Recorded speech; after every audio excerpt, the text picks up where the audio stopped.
হযরত ওমরকে এত ভয় পায়, খবরকে ভয় পায় না, পায় কোরআনকে ভয়। কারণ কোরআনের আইন, কোন ব্যক্তি চুরি করলে তার হাত কেটে দিবে। যদি কোনো ব্যক্তি জিনা করে, জিনার শাস্তির বিধান হলো, যদি কোনো বিবাহিত নারী, বিবাহিত পুরুষ জিনা করে, তার শাস্তির বিধান কোরআন কি বলে? মুসলমান অবিবাহিত নারী, অবিবাহিত পুরুষ যদি জিনা করলে তার শাস্তির বিধান কি কোরআন বলে? কোরআন বলে পৃথিবীর মধ্যে যদি কোনো অবিবাহিত নারী, অবিবাহিত পুরুষ যদি জিনা করে, তাকে ইসলামের বিধান হলো তাকে কি করো? 100 ডোরা মারো গায়ের মধ্যে। কয়েকটা মারা পর জন্য সে মারা যায়, মারা যাওয়ার পর অবিবাহিত থাকার কারণে সে কি পাবে? গোসল পাবে, জানাজা পাবে, দাফন পাবে। বাকি বেতের আঘাতগুলো ওই কোথায় মারতে হবে? তার মুসলমান শুনে নাও, তার কবরের উপরে মারতে হবে। ইসলামের বিধান হলো চুরি করছে হাত কেটে দাও, সঙ্গে সঙ্গে মুসলমান শুনে নাও। এবার বিবাহিত নারী, বিবাহিত পুরুষ যদি জিনা করে, শাস্তির বিধান হলো তাকে বুক পর্যন্ত মাটির নিচে পুঁতে ফেলো। ইসলামের বিধান শুনে নাও। এইবার তাকে কঙ্কার মারো, পাথর মারো, যতক্ষণ পর্যন্ত মৃত্যুবরণ না করে ততক্ষণ পর্যন্ত তাকে মারো। যখন মারতে চিন্তা একবার মারা গেছেন, নিশ্চিত হয়ে যাবা তিনি মারা গেছেন, মারা যাওয়ার পর তাকে তুলে উঠাইবেন, উঠায় তাকে কি করবেন? এবার তাকে মুসলমান বিবাহিত নারী কি পাবে না? জানাজা পাবে না। বিবাহিত নারী পুরুষ তারা কাফন পাবে না, দাফন পাবে না। বিবাহিত নারী পুরুষ কোনো জানাজা পাবে না। তাদের দিবালয়ে মানুষের সামনে কুকুর শিয়ালদের লাশটা খাওয়া দিতে হবে। একটা লাশ যদি, একটা বিচার যদি এই মুসলমান সিরাজগঞ্জের জমিনে হতো, এই তারাশের জমিনে হতো, খোদার কসম করে বলি, একটা বাড়িও জিনা ব্যভিচার চিরতরে সব বাড়িগুলো বন্ধ হয়ে যেত। জোরে জোরে চিল্লায় বলেন ঠিক কিনা? আমার ভাইরা, আমার বন্ধুরা, আমার হযরত ওমর ফারুক গোপনে ডাক দিয়ে বলে, রাখাল এদিকে আসো, এই নাও 40টা স্বর্ণের মোহর, বিনিময়ে আমাকে 1 গ্লাস দুধ দাও, আমি খাইয়ে বাঁচি। হযরত ওমর ফারুক দেখছে না, হযরত ওমর ফারুকের গুপ্তচরও দেখছে না, তোমার মালিকও দেখছে না, তুমি ধনী হয়ে যাবা। তোমার বিনিময় 40টা দিনার, 40টা মোহর তোমাকে দিলাম, এটা নাও। সঙ্গে সঙ্গে ডাক দিয়ে বলে, আমি আগে মনে করেছিলাম তুমি চোর, এখন দেখি তুমি একটা ধোঁকাবাজ মুনাফিক। তুমি কি জানো না? আরে হযরত ওমর না দেখলো, আমার মালিক না দেখলো, এই উমরের মালিক, আমার মালিকের মালিক, আমার মালিক, আমার আল্লাহ কি দেখছে না? চিন্তা করছেন? একজন রাখালের ঈমান, একজন সাধারণ রাখাল হযরত ওমর ফারুককে বলতেছে, হে পথিক, তুমি আমার গোপনে ঘুষ দিতেছো, তুমি তো মুনাফিক, তুমি মুনাফিক, তুমি আমাকে গোপনে গোপনে দাও। এটা আমার আল্লাহ দেখছে তো, আল্লাহর কাছে যেতে হবে না? ওমর ফারুক রাদিয়াল্লাহু তাআলা বলে, ভাই মনে কিছু করো না, তুমি যে আমারে চোর বললে মেনে নিলাম, কিন্তু আমারে মুনাফিক বললা, কারণটা কি? কারণটা কি? বলছে, তোমার এই জন্যই মুনাফিক বললাম, তুমি আমার গোপনে ঘুষ দিতেছো, সুতরাং তুমি মুনাফিকই করতেছো, এটা আমার আল্লাহকে ভয় করো। এ পথিক, তোমাকে দেখে তো মনে হচ্ছে তুমি মুসলমান, কিন্তু তুমি গোপনে আমারে ঘুষ দাও, আর এখন গোপনে না অফেনে ঘুষ নিচ্ছ। জোরে বলেন ঠিক কিনা? গোপনে না অফেনে নিচ্ছে। আমার ভাইরা, আমার বন্ধুরা, আমার খলিফা হযরত ওমর ফারুক ডাকতে বলে, ভাই ঠিক আছে, আমার ভুল হয়েছে, তোমার কাছে ক্ষমা চাই। হযরত ওমর ফারুককে, এত বড় একজন নেতা, তাকে মুনাফিক বলে গালি দেয়, তাকে চোর বলে গালি দেয়। হযরত ওমর ফারুকের রাগ নাই। আর আমার দেশে নেতারা যদি একটু বলা যায়, দেখা যায় পরের দিন মামলা হয়ে গ্রেফতারও হয়ে যায়। জোরে বলেন ঠিক কিনা?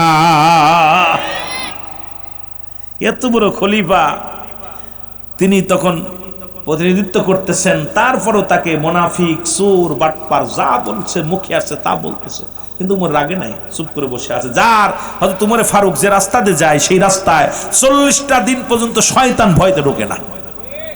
সেই উমরের মতো মানুষ খালি কোরআন মানার কারণে, কোরআন বুঝার কারণে ধৈর্য ধরে পড়ে আছে।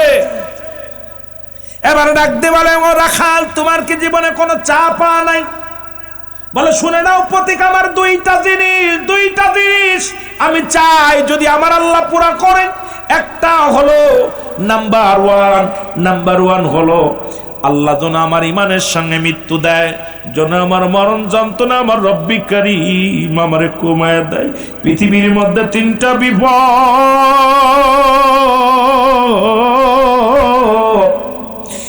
নাম্বার হলো মরণ, 2 নাম্বার হলো কবর, 3 নাম্বার হলো কিয়ামতের ময়দান। এই 3টা বিপদ রে ও পতি। 1 নাম্বার হলো আমার মরণ যন্ত্রণা যেন আল্লাহ না দেয়, যেন ইমানের সঙ্গে মরণ হয়, আর আমার আল্লাহ যেন আমাকে একটা জান্নাত দেয়। 2 নাম্বার চা হলো এই রাজ্য পরিচালনা করে হযরত ওমর ফারুক রাদিয়াল্লাহু তাআলা। আমার জীবনে সব, যার ভয়ে ঘুষ চলে না, যার ভয়ে সুদ চলে না, যার ভয়ে জিনা ব্যভিচার হয় না, সেই ওমর ফারুককে যদি আমি জীবনে এই 2 নয়ন ভরে দেখতে পারতাম, তাহলে আমার জীবনে আর কোনো চা ছিল না। এই 2টা জিনিস চাই। হযরত ওমর ফারুক হাত উঠায় বলে, আল্লাহ, ও আমার আল্লাহ, এই রাখালকে তুমি ইমানের সঙ্গে মৃত্যু দিয়ে দিও, আর আল্লাহ তুমি একটা জান্নাত দিয়ে দিও। রাখাল ক্ষিপ্ত হয়ে বলে, এই চোর, তুমি আমার জন্য দোয়া করো, তোমার দোয়া কবুল হইব? তুমি তো মুনাফিক মুসলমান, তোমার দোয়া কি কবুল হইব? তুমি আমার জন্য দোয়া করো।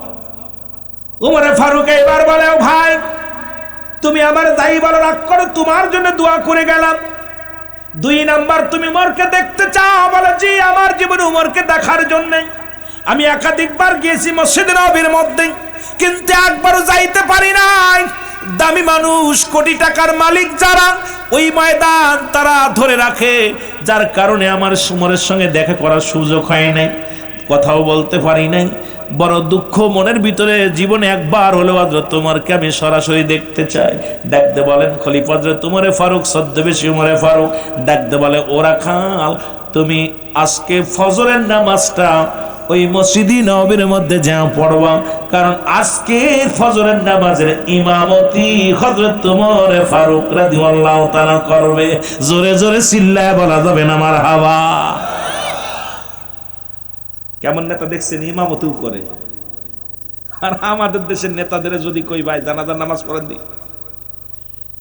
6 বা কয়টা আপনার 6 তাকবীর 25 তাকবীর দিয়া দিব, 3 তাকবীর দিয়া দিব। অসংখ্য মুসলমান এমন নেতা যিনি ফজরের নামাজের ইমামতি করেন, জুম্মার নামাজের ইমামতি করেন, জোহরের নামাজের ইমামতি করেন, ফজরের নামাজের ইমামতি করেন। মারহাবা বলেন না?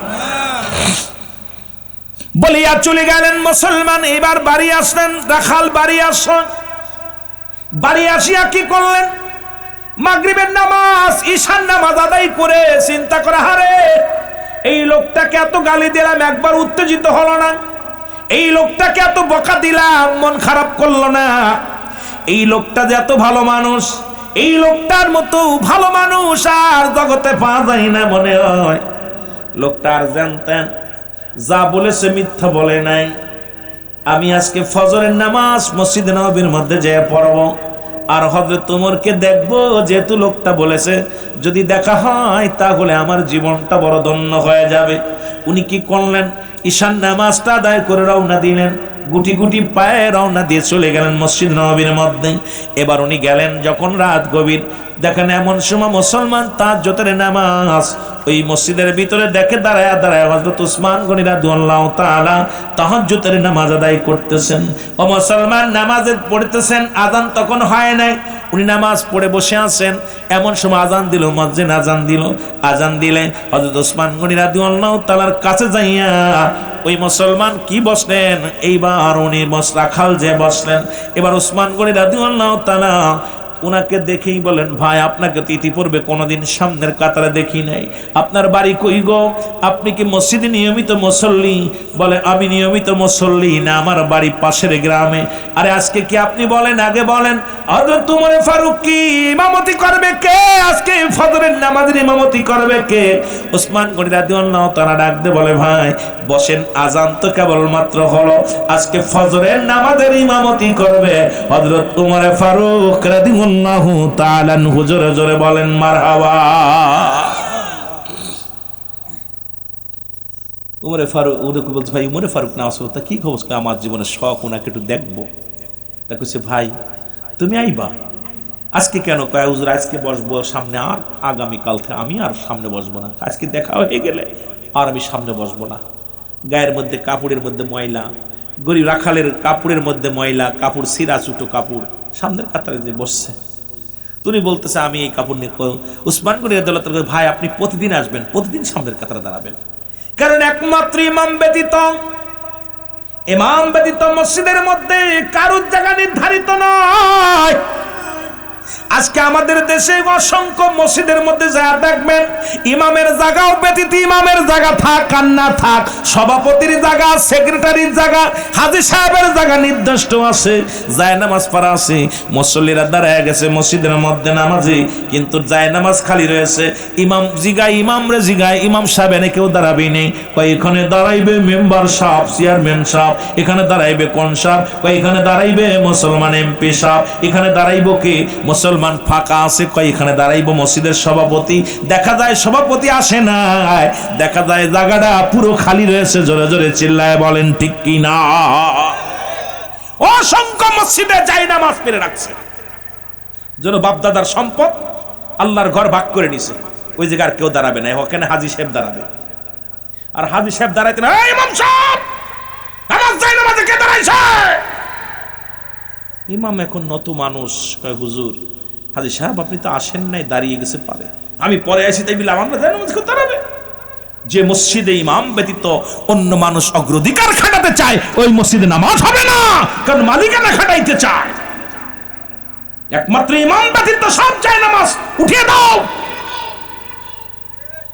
গরিব ধনী যে আসবে সবার জন্য যে আগে আসবে সে আগে বসবে। যেটা বলেন ঠিক কিনা?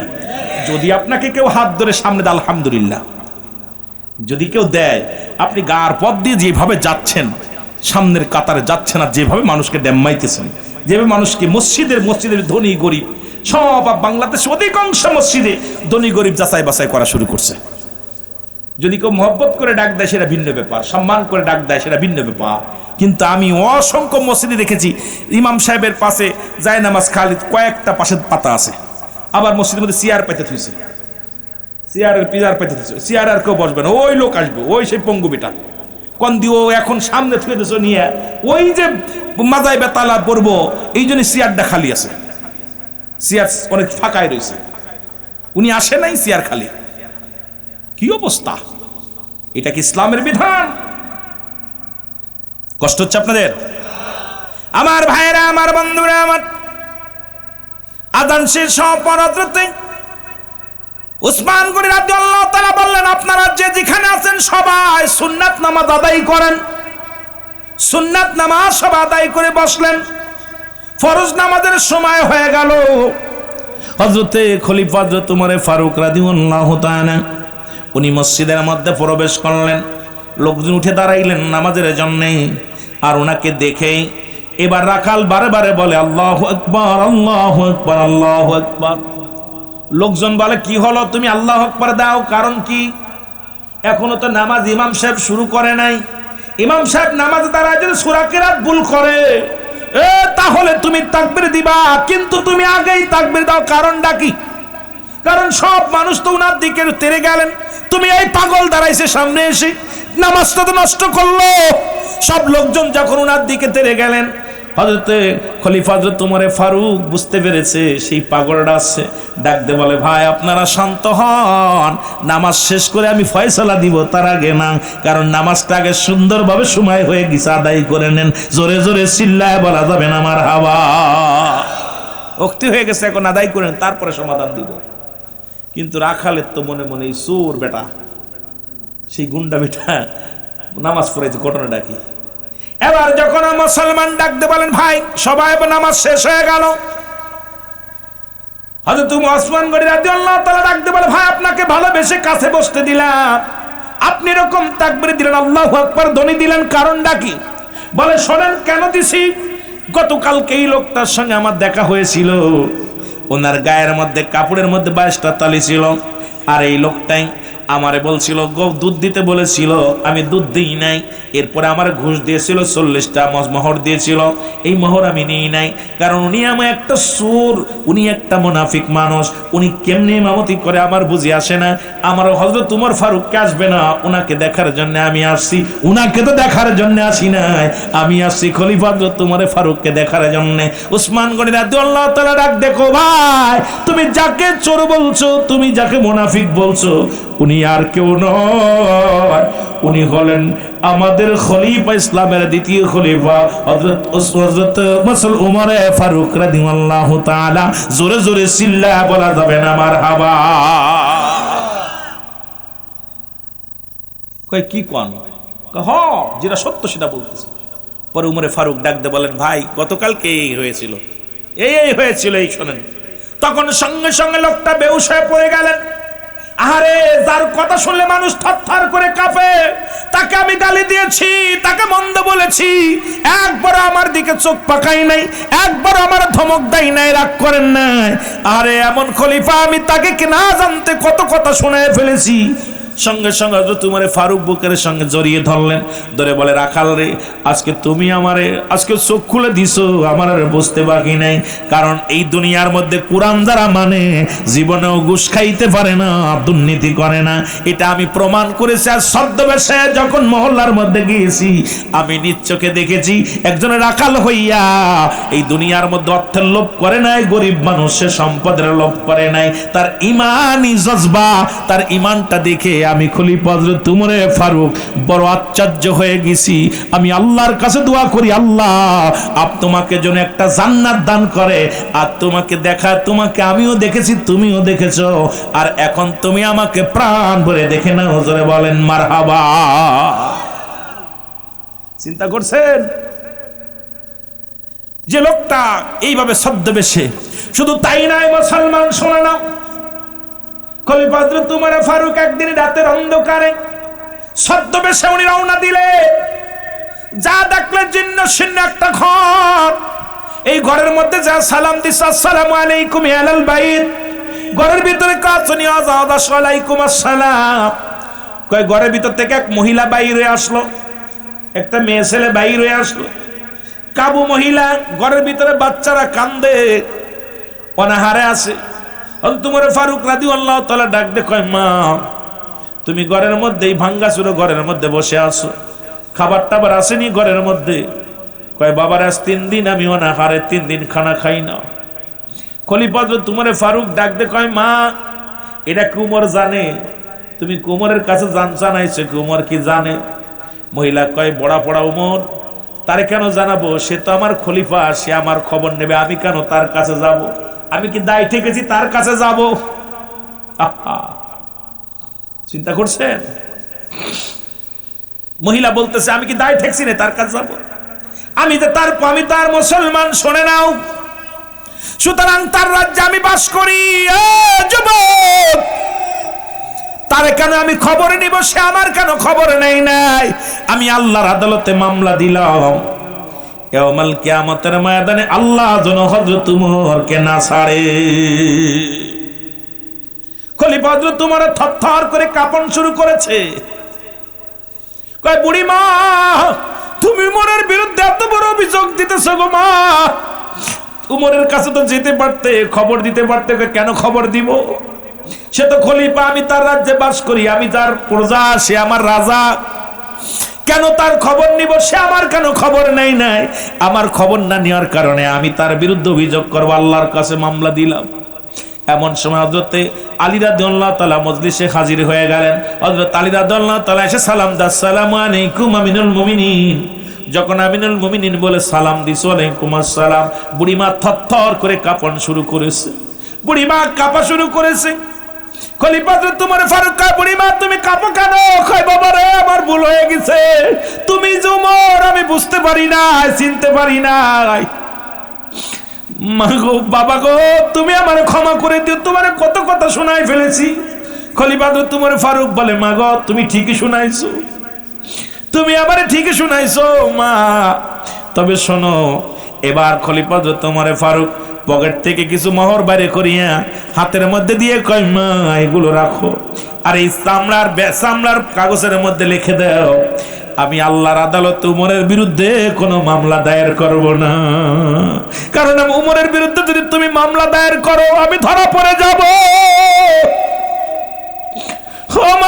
আমার দেশের এমপি মন্ত্রীরা যেভাবে আত্মসাৎ করে, গরিবের হক যেভাবে আত্মসাৎ করে, এই কথাগুলো বলতে গেলে এমপি মন্ত্রী তো আছে, চেয়ারম্যান মেম্বার আছে, যেভাবে আত্মসার করে সম্পদ, গরিবের হকগুলো আত্মসার করে, আবার যদিও কিছু দেয়, দেওয়ার আগে এই মানুষগুলোর সঙ্গে এত রাব ব্যবহার করে, এত খারাপ ব্যবহার করে, এই মানুষগুলো চোখের পানি পড়ে, জোরে জোরে চিল্লায় বলেন ঠিক কিনা? হযরতে খলিফা হযরত উমর ফারুক ডাক দিয়ে বলে, মা তুমি লিখে দাও, তোমার বিরুদ্ধে কোনো অভিযোগ নাই, আরো তোমার লাগলে আরো মোহর দিব, মাগো চাউল লাগলে চাউল দিব, গম লাগলে গম দিব, খেজুর লাগলে খেজুর দিব, যা লাগবে মা সব দিব, বিনিময় তুমি উমরের বিরুদ্ধে অভিযোগ আল্লাহর দরবারে করো না। মাগো আল্লাহর দরবারে যদি তুমি অভিযোগ করো আমি কোথায় যাব? এই হযরত আলীকে সাক্ষী রেখে এবার অভিযোগটা লিখে দিলেন, কাগজটা নিয়ে বুড়িমা লিখে দিলেন, বাবারে আমার হযরত উমরের বিরুদ্ধে কোনো অভিযোগ নাই। হযরত উমর ফারুক কাগজটা হযরত আলীর হাতে দিলেন আর বলেন, আলী রে, এই কাগজটা আমি যেদিন ইন্তেকাল করব আমার ওই কবরের ভিতরে আমার সঙ্গে সংসতি করে দিও, কারণ যদি একটা মানুষ যদি আমার বিরুদ্ধে অভিযোগ করে আল্লাহর আদালতে আমি কি জবাব দিব? আল্লাহর আদালতে আমি জবাব দিতে পারবো না। এই জন্য মুসলমান, কোরআনের আইন যদি চালু হয়ে যায়, কোরআন যদি কোনো মানুষ মানে, এই মানুষগুলো শান্তির দিকে চলে যাবে। এই জন্য বললাম, কোরআনের আইন যদি মানে, আমার আল্লাহ বলে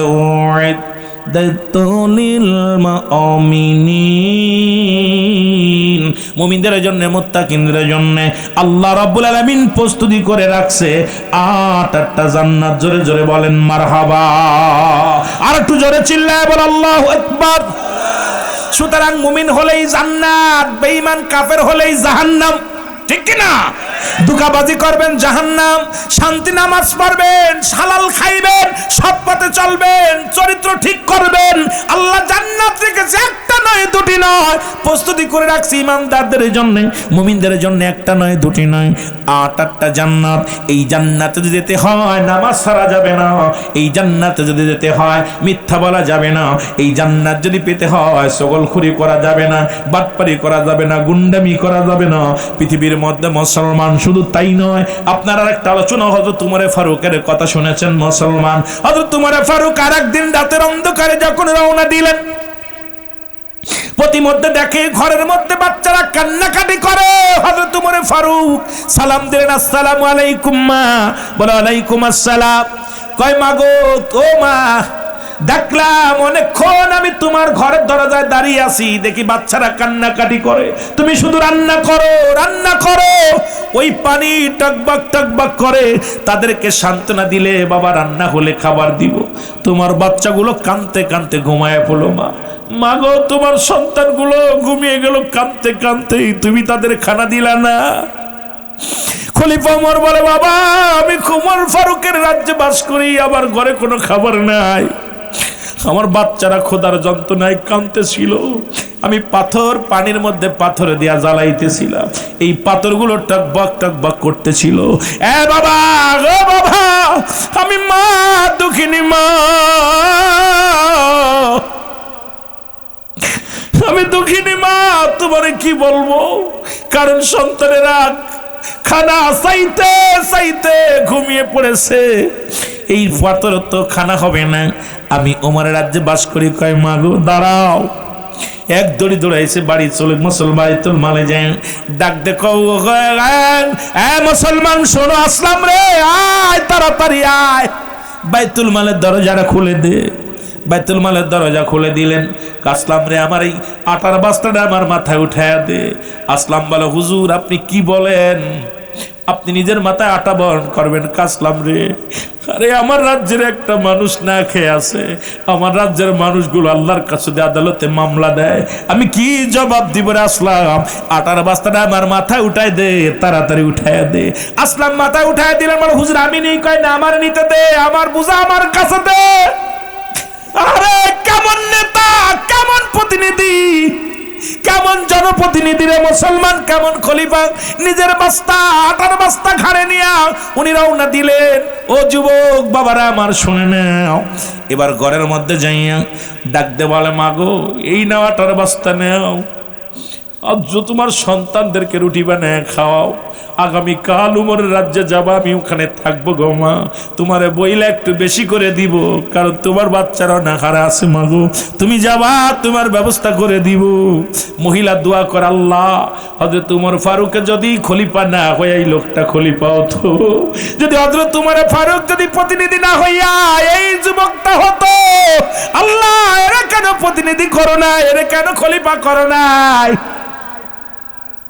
পরের দিন মহিলা গুটি গুটি পায় যখন মুসলমান রাজ দরবারে গেলেন, খলিফা উমর ফারুক দেখে সেখানে মুসলমান বসে আছে, রাশিয়ারে মুসলমানরা সিংহাসনে বসে আছে। মহিলা দেখে থরথর করে কাঁপন শুরু করেছে, কারণ এই সেই যুবক আমি কি বলেছিলাম, আরে এই পুরো উমরের ফারুকের সামনে আমি কত গালি দিলাম, মন্দ বললাম, কিন্তু হযরত উমর ফারুক কেমন একজন খলিফা ছিলেন, কেমন আল্লাহর গোলাম ছিলেন, যে একজন মানুষ সাধারণ মানুষের গালি, সাধারণ মানুষের পরনিন্দা সহ্য করেছে, কোনোদিন তার ধমক দেয় নাই, গালি দেয় নাই। আমার বাবারা আমার, এই জন্য কোরআনের আইন যদি মানো তাহলে জীবনটা বড় ধন্য হয়ে যাবে। কিন্তু আমাদের দেশের মানুষ, এই জন্য আল্লাহ কমিনান নাস, মানুষের মধ্যে মায়াকুল, তারা বলবে আমান্না, তার ঈমান আনছে, বিল্লাহি আল্লাহর প্রতি, অবিলাহ বিলাহ আখিরাতের প্রতি বিশ্বাস স্থাপন করছে, ওমা হুম বিমুমিনিন। আমার দেশে বড় বড় বাটপারেরা তারা মুমিন মুত্তাকিন বলে দাবি করে, শুনে নেন। এই জন্য মানুষের মধ্যে বেঈমান আছে, মানুষের মধ্যে ধোঁকাবাজ আছে, মানুষের মধ্যে বাটপার আছে, মানুষের মধ্যে গুন্ডা আছে। ও মুসলমান শুনে নাও, এই মানুষগুলো প্রতিনিধিত্ব করে নিজের স্বার্থের জন্য। এই মানুষগুলো যদি জানতো এই দুনিয়ার কিচ্ছু নিয়ে যেতে পারবো না, সব কিছু পড়ে থাকবে, কুল্লু মান আলাইহা ফান। আল্লাহ কয় বান্দার এই জমিনের মধ্যে কিচ্ছু বলতে কিচ্ছু রাখবো না, এই জমিনটা আমি চূর্ণ বিচ্ছিন্ন করে দিব। এই জমিনের মধ্যে যত মাটি আছে সব মাটিগুলো পুড়ায় আমি তামা বানায় দিব। এই জমিনের মধ্যে যত পানি আছে সব পানিগুলো আমি আল্লাহ পুড়ায় ছাই বানায় দিব। যেদিন কিচ্ছু বলতে কিচ্ছু থাকবে না, সেদিন থাকবো আমি আল্লাহ। জোরে জোরে বলো মারহাবা। কে থাকবে? গোলামি করব কার? আরো জোরে বলেন কার? দাসত্ব করব কার? আইন মানব কার? বিধান মানব কার? আরো জোরে বলেন কার? সেই আল্লাহর আইন যদি থাকে দুনিয়ার মধ্যে, এই দুনিয়ার মধ্যে শান্তি, পরপারও শান্তি।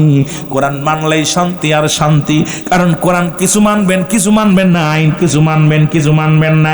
এখন আপনার যদি ভালো না লাগে, কোরআন যদি ভালো না লাগে, হাদিস যদি ভালো না লাগে, ইসলাম ধর্ম যদি ভালো না লাগে, চলে যান অন্য ধর্মে। কে আপনাকে থাকতে বলেছে? কারণ আপনার মতো হাজার মানুষ যদি নাফরমানি করেন, আল্লাহর কিচ্ছু যায় আসে না। তামাম পৃথিবীর মানুষ যদি সালাত আদায় না করে, আমার আল্লাহর কিছু যায় আসে না। তামাম পৃথিবীর মানুষ যদি আল্লাহরে না ডাকেন, আল্লাহর কোন লস হবে না। জোরে বলেন ঠিক কিনা? হবে নি লস? আরো যেন লস হবে। একটু মহব্বতের সঙ্গে দুরূদ শরীফ পড়েন, আল্লাহুম্মা।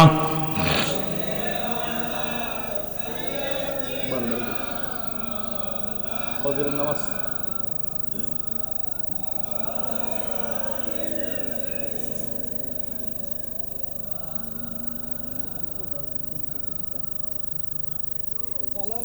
বিশেষ করে ওয়াজ তো ভাই শুরু কেবল 12টা বেজে গেছে। আপনাদের বিশেষ করে আমরা আলোচনা করলে আপনারা উঠবে, আপনাদের হাজিরা অনেক ভালো লাগছে, আলোচনা শুনেন ভালো, অনেক মায়া লাগতেছে আপনাদের দেখে। তবুও যেহেতু ফজরের নামাজ ফরজ, এই ছেলে বসো বসো, ফজরের নামাজটা ফরজ, ঠিক কি না ভাই? ওয়াজ শোনা ফরজ নেই, নফল। তবে আপনাদের এলাকায় আমি দেখছি একটা জিনিস, শুনছি জানাজার নামাজ ফরজে কিফায়া, মহল্লাতে একজন গেলে সবাই দায়মুক্ত হয়ে যায়। শুনছি এলাকার মধ্যে জানাজায় হাজার হাজার মানুষ হয়, মসজিদে মুসল্লি 5 জন হয়। এইটাতে কত বড়! আর জানাজায় মুসল্লি হয়ে লাভ কি? জানাজাতে আপনি নিয়ত না জানেন, দোয়া না জানেন, জানাজার নামাজে ইমামেরও যে তাকবীর আপনারও সেই তাকবীর, জানাজার নামাজে ইমামেরও যে সানা আপনারও সেই সানা, ইমামের যে দুরূদ শরীফ আপনারও সেই দুরূদ শরীফ, ইমামের যে দোয়া আপনারও সেই দোয়া। আপনি তো সেই লোকটার ফাঁকি দিলেন, বাটপারি করলেন, সবচেয়ে বড় চুরি করলেন, ওর সামনে যে মূর্তির মতো দাঁড়ায় থাকলেন। এই মূর্তি হয়ে লাভ কি? লোক দেখে লাভ আছে? আপনি সবচেয়ে নিজের ফাঁকি দিলেন। শুধু তারে ফাঁকি দেন না, আপনি ফাঁকি পড়ছেন। আপনার জানাজায় এরা মূর্তি দাঁড়ায় থাকবে, তাহলে আপনার যে লাভ কি? কথা কয় না? আমরা দেখছি খালি জানাজা নামে মনে হয় লোক বেশি হইলে মনে হয় খুব সওয়াব পাওয়া যায়। আমি মনে করি বেশি লোক হইলে আরো বেশি বিপদে পড়তে হয়। কারণ এইগুলো জানা মানুষ 10 জন যা যখন আল্লাহর কাছে হাত উঠাইবে দোয়া করবে কাজে লাগবে। কিন্তু আমার সমাজে দেখা যায় ফজরের নামাজ পড়ে নাই, জোহরের নামাজ পড়ে না, আসরের সময় দেখা যায় জানাজার নামাজে কাতারকে কাতার ভরে গেছে। জোরে বলে ঠিক কিনা? ওই সময় যদি ইমাম সাহেব জিগাই যে আপনারা ফজরের নামাজ কয়জন পড়ছেন, মাশাআল্লাহ দরা সব করব। কিন্তু আমাদের দেশে খুবই এগুলো অনেক, এগুলো হওয়ার পিছনে একটা কারণ হলো আমরা কোরআন মানতেছি না, কোরআন ধরতেছি না, কোরআনের আইন মানো। এই জন্য কোরআন শিখাও ছেলে মেয়েদের, ওহে মুসলমান, জান কবাজের সময় তোমার হইবে রে আসান। বলো জান কবাজের, জোরে জোরে চিল্লায় বলেন, কোরআন শিখাও ছেলে মেয়েদের, ওহে মুসলমান, জান কবাজের সময় তোমার হইবে রে।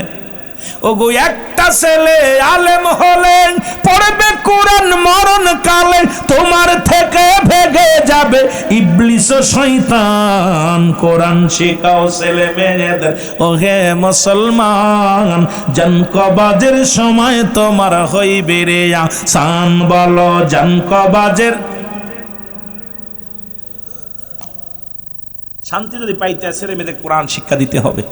সুতরাং আপনাদেরকে অল্প একটু আলোচনার ফাঁকে আমার ভাইয়েরা, মাহফিল কমিটিরা, কোরআনের মাহফিলে আপনারা আমার একটা ওয়াজ শুনছেন, ডাকাত বসিরউদ্দিন কোরআনকে সম্মান করে এক ছেলের তালবেলেমকে কিছু হাত তেল কিনে দেওয়ার কারণে আল্লাহ তার জবরদস্ত ওলি বানাই দিছে। সুবহানাল্লাহ বলেন না?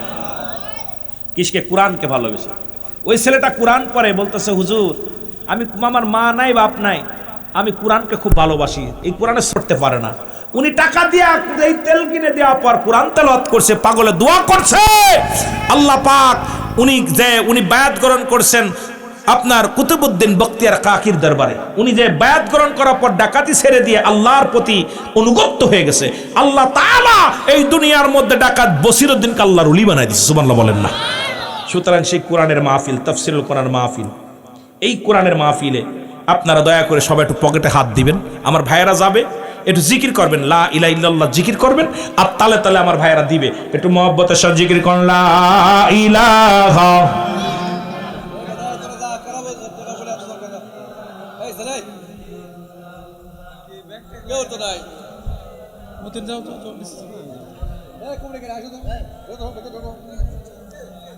ভাই যে যা বলেন দেন তো ভাই, 2 টাকা 5 টাকা 10 টাকা 20 টাকা যা বলেন দেন, কোন আপনার লাভ দেন। আরো জোরে বলেন লা ইলাহা, আরো জোরে লা ইলাহা, লা ইলাহা। ভাই তালে তালে এক এক জিকির করবেন, এক একটা গাছ, এক এক জান্নাতের ভিতরে এক একটা গাছ রোপণ হবে। আল্লাহ পাক জোরে জোরে জিকির করেন, লা ইলাহা। কই ভিতরে যায় না কেন? লোকজন কই? কেউ খালি হাতে ফিরাবেন না, যারা আছে লা ইলাহা ইল্লাল্লাহ। বলো লা ইলাহা, লা ইলাহা ইল্লাল্লাহ, লা ইলাহা মুহাম্মদ রাসূলুল্লাহ, লা ইলাহা। ভাইজান নাসিয়া খেলে প্রেমের খেলা, ফিরাউন দেয় তার কতই জ্বালা। আল্লাহ বলে ও জিবরাইল খুলে দাও জান্নাতের তালা, লা ইলাহা। ভাই দোয়া না করে যাবেন না, দোয়া না করে, টাকার দরকার নাই। লা ইলাহা ইল্লাল্লাহ, জোরে লা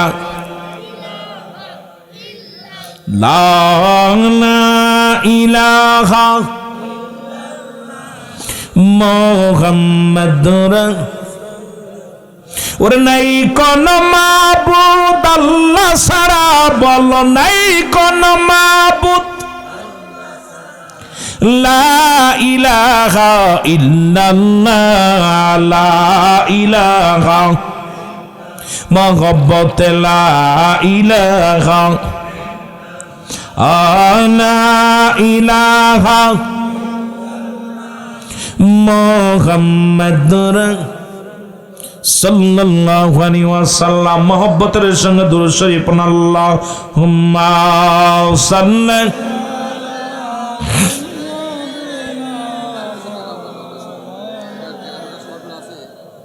বাজান রে সবাই একটু হাতে হাতে দিয়ে দেন, কেউ খালি হাতে ফিরাবেন না। ওয়ালা আলি সাইয়্যিদিনা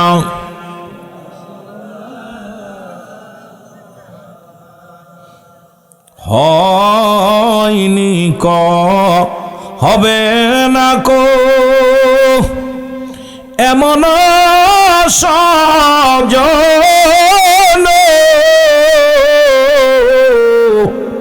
সারা জীবন কাঁদলেন নবীজি পাপী উম্মতির জন্য। আল্লাহুম্মা কেন হবে? রাসূল বলছেন হায়াতি খায়রুল লাকুম, আমার হায়াতের জিন্দেগিটা আমার উম্মতের জন্য কল্যাণ স্বরূপ। মারহাবা বলেন না আর একটু জোরে। এমন নবী, নবীদের নবী রাসূল নিজে বলছেন হায়াতু খায়রুল লাকুম, ওফাতি খায়রুল লাকুম, আমার ওফাতটা ও মামাতি খায়রুল লাকুম। রাসূল বলছে উম্মতিরা রে, আমি নবীর ইন্তেকালটা আমার উম্মতের জন্য কল্যাণ স্বরূপ। সুতরাং সেই নবীর মহব্বত করার দরকার আছে কিনা? যারা বলেন আছে কিনা? এই জন্য শুরুতেই বলেছেন লা ইলাহা নাই কোনো ইলা ইল্লাল্লাহু একাল্লা ছাড়া। এই কালেমা শুধু আমার নবীর না, এই কালেমা আদম আলাইহিস সালাম থেকে শুরু করে আদম আলাইহিস সালাম বলছে লা ইলাহা ইল্লাল্লাহ আদম শফিউল্লাহ, লা ইলাহা ইল্লাল্লাহ ইব্রাহিম খলিলুল্লাহ, লা ইলাহা ইল্লাল্লাহ মূসা কালিমুল্লাহ, লা ইলাহা ইল্লাল্লাহ ইব্রাহিম খলিলুল্লাহ, লা ইলাহা ইল্লাল্লাহ ঈসা রুহুল্লাহ, লা ইলাহা ইল্লাল্লাহ মুহাম্মাদুর রাসূলুল্লাহ সাল্লাল্লাহু আলাইহি ওয়াসাল্লাম। জোরে বলেন মারহাবা। আর একটু জোরে বলেন। একটা প্রশ্ন আসছে, সেটা হলো নামাজে সেজদা গিয়ে নাক কপাল 4 ইঞ্চি উপরে রেখে সেজদা করে নামাজ পড়লে নামাজ হবে কি না?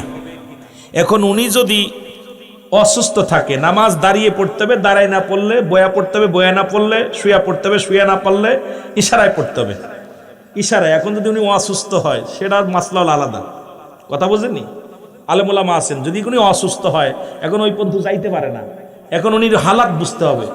আর যদি এই ব্যক্তি স্বয়ং সম্পূর্ণ এই অবস্থায়, নামাজের হালাত হলো যখন সিদার প্রথম নাকটা লাগবে, এরপরে কপালটা থাকবে, নাকটা একটু উঁচু থাকবে, এই বরাবর আপনার একটা এমনভাবে সিজদায় যেতে হবে, মাঝখান দিয়ে ছোট্ট একটা বকরির বাচ্চা চলে যাবে, এই পরিমাণ ফাঁকা থাকবে। এখন আমাদের দেশে লেডিস মার্কা কিছু মুসল্লি আছে, দেখবেন লেডিস মার্কা মুসল্লিরা দাঁড়ানোর ভাবে আলাদা, নামাজের ভিতরে। এই জন্যই মুনাফিকদের চিনার উপায় হলো যখন নামাজে দাঁড়াবে অলসতা করবে, যখন আল্লাহর জিকির করবে গাফিলতি করবে। এই মুনাফিকগুলো গলায় খ্যারখ্যার করবে, হাত পা নাড়ানাড়ি করবে, মানে নামাজে যখন দাঁড়াইবে ও নামাজের ভিতরে মোটামুটি যত অশালীন কাজ আছে এগুলো ওদের দ্বারা করে। রুকুতি যাচ্ছে না, করতেছে মন গড়া মতো চললে হবে না। নামাজের নিয়ম আছে, পুরুষের নামাজ, মেয়েদের নামাজ। আপনারা ইমাম সাহেব যারা আছেন, আল্লাহর রাস্তায় প্রতি জুম্মায় একটু দয়া করে রুকু সিজদার বিবরণটা একটু শিখিয়ে দিবেন, 2-4 মিনিট একটু খালি খুতবা না দিয়া, খুতবার আগে বাংলা খুতবা যখন দিবেন দয়া করে, যেহেতু ইমামদের এই মুসল্লিদেরকে একটু মাসালা মাসাইলির আলোচনাগুলো ইমাম সাহেব যদি করে, আপনার কোনভাবে দাঁড়াইতে হবে, কোনভাবে বানতে হবে, তাকবীর বানতে হবে, কোনভাবে রুকু সিজদা দিতে হবে, কোনভাবে সালাম ফিরাতে হবে, এগুলো আমাদেরকে ইমাম সাহেবের ট্রেনিং দিলে, এটা যেহেতু ট্রেনিং এর ক্লাস, ওখানে একটু ট্রেনিং দিলে আমার মনে হয় ভালো হয়। যদি বলেন ঠিক কিনা, একটু ভালো হয়। সুতরাং নামাজের বিষয় হলো এখন এই যে সিয়ারের মাসালা, আমার যত মুফতি সাহেবরা আছেন সিয়ারে বসে যারা নামাজ পড়ে, আমি কোথাও কোনো দলিল দ্বারা আমি আজ পর্যন্ত করতে পারি নাই, আমি পাই নাই। কিন্তু এখন এগুলো যদি বলেন মার খাইতে হইব সমাজের মধ্যে, কারণ নামাজ আসছে হয় বয়া পর দাঁড়ায় পড়ো, না হয় বয়া পড়ো, বয়া না পড়ো হুইয়া পড়ো, হুইয়া না পড়লে ইশারায় পড়ো, কোথাও লেখা নেই তুমি সিয়ারে পড়ো। এখন ওই জামানায় ছিল না, ডিজিটাল দেশের মানুষ। আর সিয়ার ঢুইকা মসজিদের ভিতরে সিয়ার ঢুকে যে ক্ষতি হয়েছে, আমি অনেক মসজিদ ভাইজান অনেক ক্ষতি হয়েছে সিয়ার ঢুকার কারণে অনেক ক্ষতি হচ্ছে মসজিদের ভিতরে। কিন্তু এগুলো বলতে গেলে ভাই বিপদ, সমাজে ফিতনা বাঁধানো যাবে না। আমি অনুরোধ করি, না বাজান, অনেক কিছু বলা যাবে না, এই জন্য আপনি বক্তা মানুষ, আপনি কইলে বিপদে না, কথা বুঝেননি? তো এখন উচিত কথা কইলে বড় বিপদের মধ্যে। এখন বাংলাদেশে যে অবস্থা চলতেছে আর যেভাবে মুভ হচ্ছে ভাই, যে কোনো মুহূর্তে মানুষের কোনো নিরাপত্তা নাই, শান্তি নাই, দেশের অবস্থা খুব খারাপ। বহির্বিশ্বের যুদ্ধ শুরু হয়ে গেছে, মধ্যপ্রাচ্যের যুদ্ধ শুরু হয়েছে। তবে আমার কথাগুলো লিখে রাখেন, এমন একটা দিন আসবে মানুষ রক্তের উপর দিয়ে হাঁটবে, ভালো করে লিখে নেন, রক্তের উপর দিয়ে। রুহুল আমিন সিদ্দিকী ওয়াজ করে গেছে আজকে 12 তারিখ, কয় তারিখ? 12 তারিখ, মানুষে মানুষ খাবে, অসুরে অসুর খাবে, অসুরে অসুর খাবে। কারণ এর আগে দেখছেন আর্মি বিডিআররা খাইছে আর্মিরে, অসুরে অসুর খাবে, অসুর দুইটাই কিন্তু অসুর। দেখবেন আজকে ভাইয়ে ভাইয়ে, এই জন্য বাংলায় বলে বাংলায় বলে আপনার পরশ্রুতি কাতর, আর আরবিতে বলে, রাসূল বলে গেছেন বাল হুয়া খিলাফ। এখন কথা বলতে গেলেই খালি বাড়ে কথা। এই জন্যে রসুল বলছে দুনিয়াটা হলো পচা দুর্গন্ধ মরি, মানুষের চরিত্র হলো কুকুরের চরিত্র। কুকুর যেমন মরি পাইলে খুশি হয়, শেষ জামানার মানুষগুলো শুধু সম্পদ পাইলে খুশি হবে। বিশ্বাস করেন না, আমার 5,000 বেশি যদি আর এক মাহফিল দিত সেখানে চলে যেতাম। আমার এই মসজিদের ইমাম সাহেবরে এক যাতে অফার দিয়েছে, ভাইজান আপনারা 2,000 বেশি দিবেন, আমাদের মসজিদে আসেন। ও যে কোনো সুরত, ভাই আমি চাকরি করতেছি না, বাড়াই দেন, সুরত ধরবে একটা। বক্তাদের একই অবস্থা, মানুষ ইমান বিক্রি করে ফেলেছে। এমন একটা জামানা আসবে মানুষ শুধু সম্পদ সম্পদ সম্পদের জন্য ভাই ভাইকে খুন করবে। আপনারা দেখছেন কুষ্টিয়া কোথায়, ফরিদপুর মনে হয় সালতানা নগরকান্দা থানায় ভাই হয়ে ভাইরে গুলি করে মেরে ফেলেছে সম্পদের জন্য, ভাই হয়ে ভাইরে মেরে ফেলেছে। এই যে ভাই প্রতিনিয়ত বড় ভাই ছোট ভাইরে গুলি করে মারছে, কথা বোঝেন নাই? সুতরাং এই যে মানুষে মানুষ খাবে, মানুষে মানুষ মার, ভাই ভাইয়ের সাথে শত্রুতা হবে, এর একটাই কারণ নবী বলছে বাল হুয়া খিলাফ। এই পচা মরি কি খালি কুকুরে না খায় না অন্য কোনো প্রাণী খায়? অন্য প্রাণীও খায়। দেখবেন কুকুর যদি আপনাদের গ্রামে একটা গরু মারা গেছে, পড়ে গেছে, ফেলে রাখছেন সামনে, ও একটা কুকুর যদি ধরতে পারে ও কাউকে ভাগ দিবে না। ও কি করবে? কাউকে ভাগ দিবে না। বলেন দি অত বড় একটা মরিকে একা খাতি পারবে? ওর চিন্তা আমি কাউকে দিব না। ঠিক শেষ জামানে এমন একটা অবস্থানে দাঁড়িয়েছে, কেউ কাউকে সহ্য করতে পারবে না। এই জন্য এই সমাজের মধ্যে লাশের বন্যা হবে। কিয়ামতের আগে কাশ্মীর মুসলমানদের দখলে আসবে। আমার একটা ওয়াজ আছে কিয়ামত সম্পর্কে, কিয়ামতের আলামত নিয়ে। কিয়ামতের আগে 70টা আলামত হবে, তার ভিতরে সব অধিকাংশ হয়ে গেছে, বাকি আছে কয়েকটা। একটা হলো খানে দাজ্জালের আগমন, ঈসা আলাইহিস সালামের আগমন, ইমাম মেহেদী আলাইহিস সালামের আগমন। বাংলাদেশে কিছু ভণ্ড পীররাও এখন ইমাম মেহেদী সাজছে, তারা বলছে আমরা ইমাম মেহেদী। বাংলাদেশে কোনো ইমাম মেহেদী আইব না। যদি কোনো ভণ্ড যদি বলে ইমাম মেহেদী বলে দাবি করে, তাকে জুতা পিটা করবেন, সব হবে। কথা বোঝেন নাই? সব হবে। আমার দেশে অসংখ্য ভণ্ড আবির্ভাব হয়ে গেছে। খানে দাজ্জালের আগমন হবে, ইয়াজিদ মাউজুদ যেটা দুইটি প্রাণী, এটা দুনিয়ার মধ্যে আগমন করবে। এ মুসলমান, 3টা ভূমিকম্প হবে, একটা মধ্যপ্রাচ্যে, একটা পূর্বাঞ্চলে, একটা মধ্যপ্রাচ্যে, একটা পশ্চিম প্রাচ্যে। এই 3টা ভূমিকম্প হবে। একটা কালা ধোঁয়া আসবে, এটা মানুষের নাকে লাগবে। এই ধোঁয়াটা লাগলে ইমানদারের নাক দিয়ে পানি বাইর হবে, নাক সর্দি লাগবে, কাশ ঠান্ডি হবে। আর বেঈমানদের আটটা দিয়া ধোঁয়া দিয়ে ছিদ্রা বাইর হবে। এই মুসলমান একদম মানে 200 কিতাব মিলায়া কিয়ামতের আলামত নিয়ে আমি আলোচনা করেছি। আপনারা ইউটিউবে দেখবেন যে কিয়ামত সম্পর্কে, কিয়ামত সবাই বলতে কিয়ামতের আলামত অধিকাংশ শুরু হয়ে গেছে। আমরা মনে করি দেশের অবস্থা এখন ওই যে অবস্থা, আজকে একটা জিনিস দেখলাম ওই খানজান আলীর মাজারে, আমি খুব কষ্ট পাইলাম দেখে। মানুষ কত বড় নিষ্ঠুর হতে পারে! একটা কুকুরকে হাত পা বেঁধে কুমিরকে খাওয়াইতেছে, মাথায় টুপি আছে, পাঞ্জাবি গায়ে। আমি দেখে আশ্চর্য হয়ে গেছি। এরা কোনদিন স্যান্ডেল, তবে অনেকে বলতেছে আলেমরা করছে না, স্যান্ডেল চুরি মুসল্লি চুরি করে না, চোর মুসল্লি সাজে, মুসল্লি কখনো চোর হয় না। জোরে বলেন ঠিক কিনা? ও চুরি করতে আইছে, মুসল্লি সাজছে। কিন্তু কোন ইমানদার মুসল্লি, ওই মসজিদের নিয়মিত মুসল্লি কখনো স্যান্ডেল চুরি করে না। জোরে বলেন ঠিক কিনা? চোর মুসল্লি সাজছে। ওই বদমাইশটাকে আমি বলবো, পশু হত্যার যে আইন আছে, আমি মনে করি ওইটার ধরে জাতির সামনে আনার দরকার। আমি এত কষ্ট পাইছি, কুকুরটা হাত পা বেঁধে এইটারে দেখলাম খানজান আলীর কুমিরে খাওয়াইতে। ভণ্ড আর কিছু মাজারের ভিতরে কনের কুমির কন তাই না আইনা মানুষের গরু ছাগল নিতেছে, মানত করাইতেছে। এই ভণ্ড রাস্তা আপনার ভণ্ড কিছু খাদেম, এই চোর বাটপার গুলো আরো ক্ষতি করতেছে। এই যে খাদেম গুলো ধরে পিটাইতে হবে, এই খাদেম গুলোর ধরে বাঁধতে হবে, তারপরে যদি আপনার এটা সোজা হয়। কারণ এদের সামনে আর ক্যামেরাম্যান যে, তারও ধরার দরকার। এত মানুষ থাকতে একটা নিরীহ প্রাণীকে এইভাবে আপনার একটা কুমিরের খাদ্য বানাইলো, কোনো মানুষ এটা চোখে দেখে নাই। এত কষ্ট। এরপরে দেখলাম, কিছুদিন আগে দেখলাম তাজা তাজা ছাগলগুলো ধরে ধরে দিতেছে। আমি আশ্চর্য হয়ে গেলাম। ওটা জবাই করো, জবাই করে গোস্ত দিলে একটা সেটা ভিন্ন ব্যাপার, কিন্তু তুমি তাজা প্রাণী, একটা প্রাণীকে তুমি সামনে ছুঁড়ে মারতেছো। কত বড় নিকৃষ্ট জানোয়ার হলে। এই জন্য আমি ছোট্টবেলা শুনেছিলাম, মা বলতো মানুষের মতো মানুষ হতে হবে, বাবাই বলতো মানুষের মতো মানুষ হতে হবে, উস্তাদ বলতো মানুষের মতো মানুষ হতে হবে। আমি চিন্তা করতাম আমি তো মানুষ, অমানুষ নয়, কেন মানুষ হতে বলে? এখন বুঝতে পেরেছি আসলে লেখাপড়া করলে, ডিগ্রি নিলে মানুষ হওয়া যায় না। আমার দেশে অসংখ্য ডিগ্রিধারী, বড় বড় ডিগ্রি নিয়ে অফিসে বইয়া যাদের ঘুষ ছাড়া যাদের কলম চলে না, এরা মানুষ হতে পারেন, এরাও মানুষ। জোরে বলেন ঠিক কিনা? এরা মানুষ না অমানুষ? অমানুষ। এই যে কুকুর শিয়ালদের খাওয়াইলো, আপনার আশ্চর্য হয়ে গেলাম। শাহপুরাণের কি যেন খানজানালির মাঝারে কুমিরকে যে দাড়িওয়ালা টুপিওয়ালা পাঞ্জাবি গায়ে দিয়া শিক্ষিত মানুষ, আজকে দেখলাম একটা প্রাণীকে কি করলো, কুমিরের খাবার বানাইলো, জীবিত প্রাণী, হাত পা বেঁধে। এ কি মানুষ হয়েছে না অমানুষ? জোরে বলেন।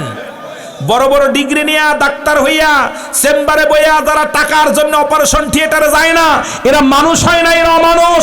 অসংখ্য শিক্ষক ছাত্রদের ফেল করায়, প্রাইভেট না পড়লে, তার কাছে প্রাইভেট না পড়লে ফেল করায় দেয়। তাহলে বোঝা গেল ওই শিক্ষক মানুষ হতে পারে না, অমানুষ। এই জন্য মানুষের মতো মানুষ হতে হবে। যারা বলেন ঠিক কিনা? আরো যারা বলেন ঠিক কিনা? এই জন্য অ্যারিস্টটল, সক্রেটিস বলেন ও দাইসেল, নিজেকে নিজে চিনতে হবে, মানে রাফান নফস, নিজের নফসকে চিনতে হবে, কলব সালিম, আত্মাটাকে প্রসিদ্ধ করতে হবে। এই আত্মার ভিতরে ঢুকে গেছে এখন অমানুষের বোঝা, এর ভিতরে এখন মানবতা নাই। উপরে মানুষ, দেখতে শুনতে মানুষ, কিন্তু ভিতরে পশুর চরিত্র। এই পশুর চরিত্র পরিবর্তন না হলে এই জাতি, এই সমাজকে বাঁচানো সম্ভব নয়। জোরে বলেন ঠিক কিনা? আর একটু জোরে বলেন ঠিক কিনা? এই জন্য আমাদের সর্বপ্রথম নামাজতে ধরতে হবে। নামাজ সমস্ত খারাপ কাজ থেকে বাঁচায়। কাফের এবং মুসলমানদের মধ্যে পার্থক্য হলো নামাজ। যেন বলেন ঠিক কিনা? কাফের এবং মুসলমানদের মধ্যে পার্থক্য কি? আপনি আগামী কাল থেকে নামাজটা শুরু করেন, দেখবেন আপনি মিথ্যা কথা বলতে গেলে বিবেকে বাধা নিবে, মিথ্যা কথা বলতে, ভালো খারাপ পথে চলতে গেলে বাধা দিবে, আপনার ঈমান পরিবর্তন হয়ে যাবে। এই জন্য সলাৎ সলাৎ সলাৎ, এই জন্য নামাজের প্রতি গুরুত্ব। আপনাদের কাছে আমার দাবি থাকবে, আজ থেকে 5 ওয়াক্ত সলাৎ আদায় করবেন। কে কে একটু হাত তোলেন দিই। যারা পড়েন না তারা, যারা পড়েন তারা তো আসেনি, যারা পড়েন, যারা আদায় করেন, যারা পড়েন না এরকম যুবকরা, বাবার হাত তোটো। যারা পড়িস না তোরা হাত তোটো, আগামীকাল থেকে নামাজ পড়, ফজরের নামাজ থেকে। আল্লাহ কবুল করো, জোরে বলেন আমিন। দোয়া করে যায়, দোয়া করে যায়। আর একটা দাবি করব, যারা দাড়িগুলো চাইছে ফেলছি, আব্বা তাদের পায়ে ধরি, পায়ে ধরে পড়ে যায়, বাজান আমিও যুবক মানুষ, আমার কাছে ওয়াদা কর, তোরা যদি সুন্দরী বউ না পাস, আলেমুল আমার সবাই সাক্ষী, দাড়ি থাকলে যে ভালো বউ পাওয়া যায় আমি গ্যারান্টি দিলাম। তোরা বিশ্বাস না করিস, দাড়ি রাখ, সুন্নাত তরিক 5 ওয়াক্ত নামাজ পড়, দেখবি তোর কপালে ভালো একটা চেয়ারের দরকার নেই, সতী সাথী নারী পাবি। সুবহানাল্লাহ বলেন না? আজ থেকে দাড়ির মধ্যে আর খুঁড় দেবো না। কে কে রাজি আছে একটু হাত তোলাব্বা। যারা রাখছেন তারা না, যারা রাখেন নাই, আজ থেকে আর দাড়ি সাজবো কিনা কিনা বাজান রে। আহা কষ্ট আব্বা, দাড়ি আসলে দাইমি সুন্নাত, এটা আমার না, আমার রসুলকে ভালোবাসেন, নবীর তরিকায় চলতে চান, দাইমি সুন্নাতটার মধ্যে আর দয়া করে খুঁড় দিয়েন না। হাত উঠাইনি তার মানে আপনার ওয়াজ খাচ্ছেন না, বোঝা হয়ে গেছে? আপনারা, আমি আপনাদের তওবা পড়াইতেছি না, আমি আল্লাহর কাছে দোয়া করি, আল্লাহ এই মানুষগুলোরে, আমি তোদের দোয়া করি, যুবক এখন যদি মারা যাস, বাংলাদেশেই অ্যাক্সিডেন্ট করে মারা গেলে কাপড় খুলে চেক করা লাগবে, এটা পুরুষ, এটা হিন্দু না খ্রিস্টান না বৌদ্ধ না মুসলমান, ঠিক কিনা? ঠিক কিনা? এই জন্য অনুরোধ করি বাজান, বাজান রে, মরণ তো কখন আসবে কেউ বলতে পারি না। এই যে দেখেন ঈদের পরে পদ্মা সেতু পার হতে, যে আপনাদের কি আমাদের দৌলদিয়া ঘাটে পার হতে, যে কেউ জানতো না একটা বাস, আহা ফেরি ঘাটে যায়, ফেরিতে উঠবে, ফেরিতে না ওইটা পানির ভিতর চলে গেছে, কেউ জানতো না এমন মরণ হবে। নফসে জিনা, নফসে আম্মারা মরতেছে। আজকে ওয়াজ করে কারে বুঝাইবো? কারণ এমন একটা জাহান্নাম হাতের ভিতরে ঢুকা দিছে, যার কারণে গোটা জাতি শেষ। জোরে বলেন ঠিক কিনা? গোটা জাতি। যদি কোনো পীর সাহেব কয় আমি মোটামুটি কিছু করি নাই, আমি ওটাও ধোঁকাবাজ। আজকে আমাদেরকে ঈমান নিয়ে কবরে যার মতো পরিবেশ নেই। নাম্বার 1 বলতেছিলাম, 1 নাম্বার সতীত্বর আমানতদারি, 2 নাম্বার হলো আমলধারী নারী। মারহাবা বলেন না? আমলদারি নারী পাইবেন, আমল করা বাদ। ভাই আগের যুগে আমরা মুরব্বীদের দেখছি কোরআন তেলাওয়াত করতে মসজিদে বয়া, মা বোনদেরও দেখছি এখন কোরআন তেলাওয়াত নাই, একটা বাড়ির মধ্যেও নাই। ঠিক কিনা বলেন? এক নাম্বার। দুই নাম্বার হলো মুসলমান আমলদারি নারী। তিন নাম্বার হলো পর্দাশীলতা নারী। এখন পর্দা নাই, পর্দা হলো ফরজ, নামাজও ফরজ। নামাজ যেমন ফরজ, পর্দাও তেমনি ফরজ। আজকে আমাদের সমাজে পর্দা চলে গেছে, উঠে গেছে। আজকে দেখবেন কোনো মুসলমানের বাড়ি পর্দা নাই, যদিও আছে ডিজিটাল পর্দা, ডিজিটাল নিয়ম, এগুলো সব বাদ হয়ে যাইছে। পশ্চিমে আবহাওয়া এসে লাগছে বাংলার জমিনে, গোটা বাংলার মানুষ এখন নোংরা পথে চলতেছে। পর্দার বিধান মানি না, পর্দাও ফরজ। মুসলমান শুনে নাও, শুনে নাও, গভীর মনোযোগ। 4 নাম্বার হলো মুসলমান গভীর মনোযোগ, গুণবতী নারী। জোরে বলেন মারহাবা।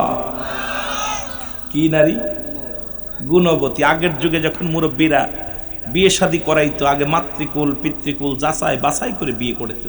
মেয়েটা কোরআন পড়তে পারে কিনা, নামাজ পড়তে পারে কিনা, অনেকগুলো যাচাই, মুরব্বীরা যা পর সবগুলো যাচাই বাছাই করে বিয়ে শাদী হতো। এখন তো আর ভাই এগুলো নাই, এখন খালি আছে ধলা চামড়া, খালি ধলা চামড়া হলিয়া। এটা মুসির মেয়ে হোক আর মেতরের মেয়ে হোক, এখন ধলা চামড়া হইলেই যথেষ্ট। জোরে বলেন ঠিক কিনা? ভাই আয়া আপনার শ্বশুর শাশুড়ি খেদমত করে না, মা বাবার খেদমত করবো না, আপনার খেদমত করবে না, নিজেরে কন্ট্রোল করবো না, আপনার খেদমত কন্ট্রোল করবো।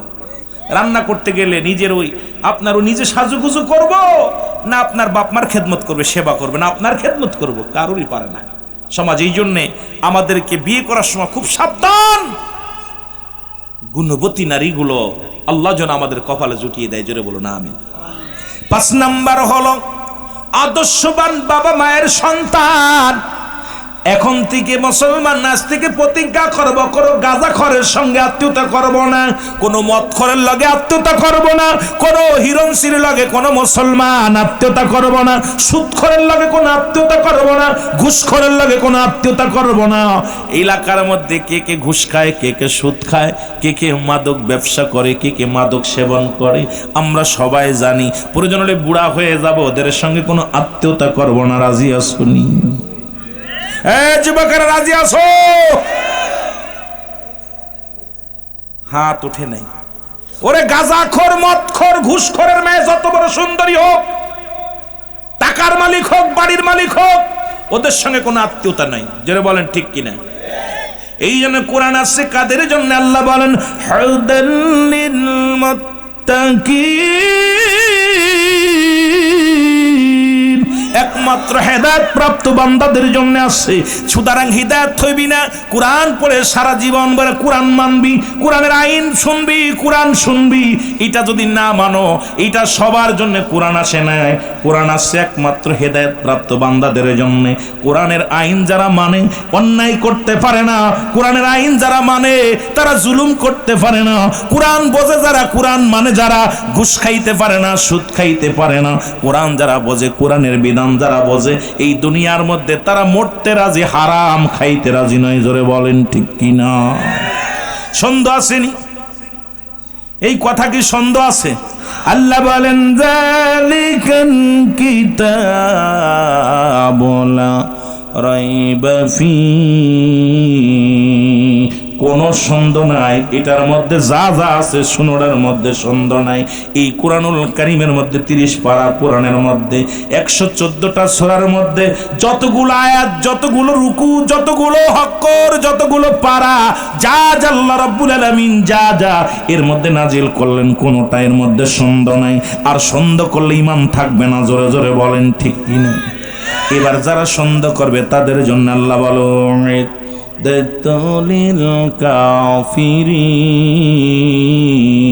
ওই কাফের বেঈমান মুনাফিকদের জন্য আমি আল্লাহ প্রস্তুতি করে রাখছি 7টা জাহান্নাম।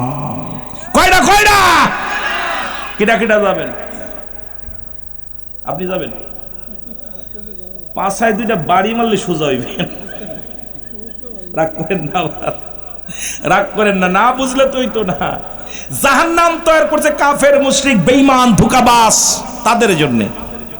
আর আমি তো আপনাদেরকে একটা ছোট্ট আয়াত দিয়ে শুরু করছি কোরআন থেকে মুমিনের জন্য প্রস্তুত রাখছে 8টা জান্নাত। আমি আপনাদেরকে জান্নাতি মানুষ বলেই শুরু করছি ওয়াজ। কারণ আমরা জান্নাতে যাব, জান্নাত জাহান্নামে যাইতে চাই, যারা বলেন চাই। আহা বড় কষ্ট। আমার মুসলমান বাবারা, আমার গভীর মনোযোগ। সুতরাং কোরআন যেটা হারাম বলছে, ও যুবক, এই কোরআনটা শুনলে এত পুরাণ, আজ থেকে কোরআনের আইন কিছু মানবা কিছু মানবা না, কোরআনের বিধান মানবা কিছু মানবা না। কোরআনের আইন দিয়ে দেশ পরিচালনা করেছিলেন হযরত উমর ফারুক রাদিয়াল্লাহু তাআলা আনহু। জোরে জোরে চিল্লায় বলা যাবে না মারহাবা। খুব গভীর মনোযোগ। হযরত উমর ফারুক রাদিয়াল্লাহু তাআলা, খুব খেয়াল। এত ওয়াজ করতাম না, একটা আয়াতের তাফসীর করলে, একটা আয়াতের শান নজুল ব্যাখ্যা বিশ্লেষণ করলে আমার রাত শেষ। খলিফা হযরত ইসলামের দ্বিতীয় খলিফা হযরত উমর ফারুক রাদিয়াল্লাহু তাআলা আনহু। জোরে বলেন মারহাবা। কারণ আমার নবীজি বলে গেছেন, আমি যখন দাঁড়াবো আমার পরে দাঁড়াইবে কে? আমার পরে দাঁড়াইবে হযরত আবু বকর সিদ্দিক রাদিয়াল্লাহু তাআলা আনহু। যখন আবু বকর থাকবে না, তখন ওই জায়গা দাঁড়াবে কে? হযরতে মুসলমান হযরত উমর ফারুক রাদিয়াল্লাহু তাআলা আনহু। যখন উমর থাকবে না, এই জায়গাটা পূরণ করবে কে? খলিফা মুসলমান হযরত উসমান গনি রাদিয়াল্লাহু তাআলা আনহু। যখন উসমান থাকবে না, ওই জায়গাটা দাঁড়াবে কে? ওই জায়গা দাঁড়াবে হযরত মুসলমান হযরত কে? আলী রাদিয়াল্লাহু তাআলা আনহু। জোরে বলেন মারহাবা। যেমন আজকে বক্তা উঠেছে, প্রথম ওয়াজ করছে নূর আলম ভাই, উনি উঠে গেছে, উনার জায়গা পুরা করছে হযরত উমর ফারুক ভাই। উমর ফারুক ভাই যখন উঠে গেছে, মুসলমান আসছে কে? হযরত আবুল কালাম আজাদ ভাই। আবুল কালাম আজাদের পরে আসছে কে? রুহুল আমিন সিদ্দিকী ভাই। সুতরাং একটার পরে একটা পুরাণ হচ্ছে। তদ্রুপ রাসূল বলে গেছেন, আমার পরে কে বসবে, ওই জায়গাটা কে বসবে? এবার ইসলামের দ্বিতীয় খলিফা হযরত উমর ফারুক রাদিয়াল্লাহু তাআলা এই কোরআনটারে কেমনে মানতো, কোরআনটা দিয়া কেমনে দেশ পরিচালনা করেছে, শুনে নেন মুসলমান, শুনে নেন। খলিফা হযরত উমর ফারুক রাদিয়াল্লাহু তাআলা, উনার 22টা তালি কাপড়ের মধ্যে কয়টা? জোরে বলেন কয়টা? 22টা তালি কাপড়ের মধ্যে, একটা দুইটা তালি নয়, 22টা তালি লাগাইছে কাপড়ের মধ্যে। 40টা দিনার, স্বর্ণের ইট মোহর নিয়ে উনি ছদ্মবেশে রওনা দিলেন দেখার জন্য। দেখি জি, আমি উমর যে কোরআন দিয়ে দেশ পরিচালনা করতেছি, এই কোরআনের আইন কজন মানুষ মানে? একটু ছদ্মবেশে উনি রওনা দিয়ে গেলেন। দিনের রাত্র 24 ঘন্টা হাঁটতে হাঁটতে উনি ক্লান্ত হয়ে গেলেন, সাথে কেউ যায় নাই, একা একা রওনা দিয়েছেন। কোনো সিকিউরিটি নাই, কোনো পুলিশ নাই, কোনো প্রশাসন নাই, আর্মি নাই, র্যাব নাই, কোনো বন্দুকধারী লোক নাই। যিনি অর্ধ পৃথিবীর শাসক, মুসলমান শোনো, যিনি ইসলামের শাসক, এত বড় একজন জবরদস্ত, যিনি এমন একজন নেতা, তার কোনো সিকিউরিটি লাগে না, তার কোনো মুসলমান প্রশাসন লাগে না। আর আমার দেশের খুদে মস্তানদের, মুসলমান দুর্নীতিবাজদের ডজন ডজন ডজন ডজন লাগে মুসলমান সিকিউরিটি। কারণ যখনই দেখবেন ওই লোকটার পিছে বেশি সিকিউরিটি, চিন্তা করুন এটা বেশি বড় দুর্নীতিবাজ। জোরে বলেন ঠিক কি না? দুর্নীতিবাজদের বেশি সিকিউরিটি লাগে, ঠিক কি না? যুবকেরা জোরে বলো ঠিক কি না? তোমাদের ওয়াজ করবো, কারণ যুবক বয়সে জান্নাতি মেলা ওয়াজ আছে। রাসূলের অসংখ্য সাহাবী, যুবক সাহাবী। একদম ধীরে ধীরে যাবো, তোমরা এরকম ভালোবাসা দিবে। একটু আলোচনা, কষ্ট হচ্ছে? বেশি সময় আলোচনা করবো? হ্যাঁ, জোর আছে আপনাদের জনগণের, জোর আছে, ইমানি বল আছে। আমার ভাইরা, আমার বন্ধুরা, আমার খলিফা হযরত উমর ফারুক রাদিয়াল্লাহু তাআলা যাইতে দেখে যে একজন বকরি লালন পালন করতেছে। উনি সালাম দিলেন, আসসালামু আলাইকুম। হে ভাই, ও ভাই, আমি খুব ক্লান্ত, আমি খুব ক্ষুধার্ত অবস্থায় আছি, তোমার কাছে অনুরোধ করি, বকরিগুলো কে দেখাশোনা করে? আমি তোমার কাছে অনুরোধ করি, আমাকে কি এক পেলা দুধ দেওয়া যাবে? হযরত উমর ফারুকের মতো নেতা, উনি হাত পেতে খায়, সে খায়। আর আমাদের নেতাদের সামনে টেবিলে খাবার দেখলে মাথা ঘুরিয়ে যায়। আজকে দেশের অবস্থা ভালো না, কথা বলতে গেলে কষ্ট হয়। আজকে জাতিরে বুঝাইবো কেমনে? এই জাতি যখনই আসে নেতা হয়, তখনই তার পেটটা মোটা হয়। জোরে বলেন ঠিক কিনা? কারে দিয়া বুত খাটাইবেন? প্রত্যেকের বুতি ধরছে, ঠিক না? আমার ভাইরা, আমার বন্ধুরা, আমার খলিফা হযরত উমর ফারুক রাদিয়াল্লাহু তাআলা আনহু উনি সালাম বিনিময় করে বলে, আমাকে এক পেয়ালা দুধ দাও, আমার ক্ষুধা লাগছে। এত বড় একজন নেতা, ক্ষুধা লাগছে, আমার ক্ষুধা লাগছে, এক পিপাসা লাগছে, আমাকে একটু দুধ দাও।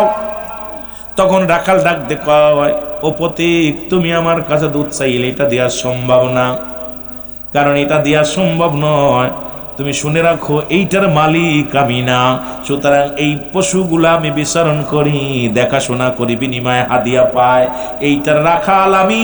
সুতরাং এই বকরির মালিক, এখান থেকে 30 মাইল দূরে তার বাড়ি। জোরে জোরে চিল্লায়া বলা যাবে না মারহাবা। চিন্তা করছেন? আর যে দেশের রাখ মুসলমান, আমার দেশে পিয়নের হয় 5 তলা বাড়ি। কয়তলা? মিথ্যা কথা। পিয়নের কয়তলা? পিয়নের 5 তলা বাড়ি। আল্লাহ আমাকে ইন্ডিয়া নিয়েছে, বড় বড় অফিসার গুলো সাইকেল চালায়, তারা অফিস করে। আমার দেশে পিয়ন এর মুসলমান, তাদের প্রাইভেট ছাড়া চলতে পারে না। আমার দেশে একজন মুসলমান, ও মুসলমান শুনে নাও, আজকে একজন স্টাফ, 3rd ক্লাসের একজন স্টাফ যদি হয়, তার বাড়ি গাড়ির মালিক হয়ে গেছে, আসে কই থেকে? বুঝি আসে না? জোরে বলেন ঠিক কি না? কত বড় দুর্নীতিবাজ, ঠিক কি না? কত বড় দুর্নীতিবাজ। আমার বাবারা, আমার বসুন, কবির মনোযোগ।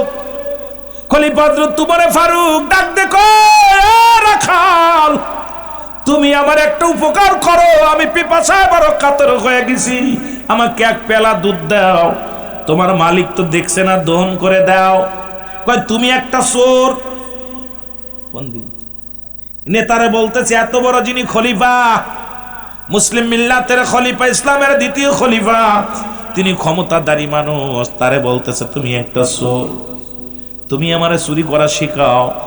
আমার মালিকের হুকুম ছাড়া এক পেয়ালা তো দূরের কথা, 1 ছোটাক দুধু আমি তোমারে দিতে পারবো না।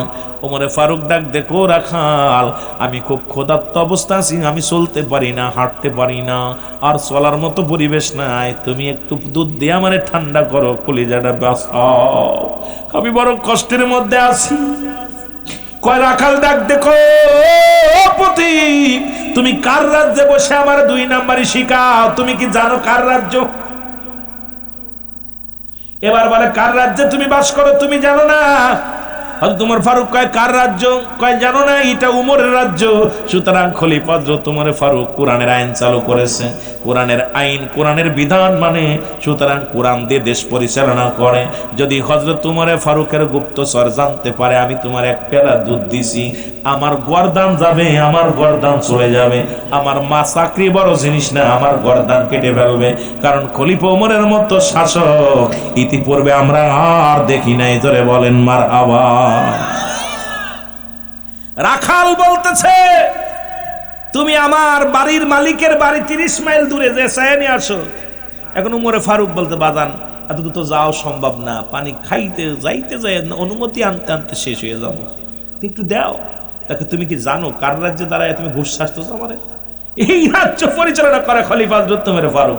যদি জানতে পারে তার গুপ্তচরেরা, আমার তো গর্দান নিয়ে নেবে। কারণ কোরআনের আইন, আমি আমার মালিকের সম্পদ মালিকের অজান্তে কাউকে দিয়া দিব, এইটা শুনতে পারলে 1 নম্বরে আমার গর্দান যাবে। আর আমার দেশের বাইতুল মালের মাল আজকে এমপি, মন্ত্রী, মিনিস্টার যা আছে ভাগযোগ করে খায়। জোরে বলেন ঠিক কিনা? এই চোরে গেলে কেমনে বুঝাইবো? এই চোরেরা দেখলাম এই বছর আপনার এই রমজান মাসে রোজার ভিতরে, ইফতারে কি জানো, এই ঈদের 10 কেজি করে চাউল দিছে, গরিব মানুষের চাউল।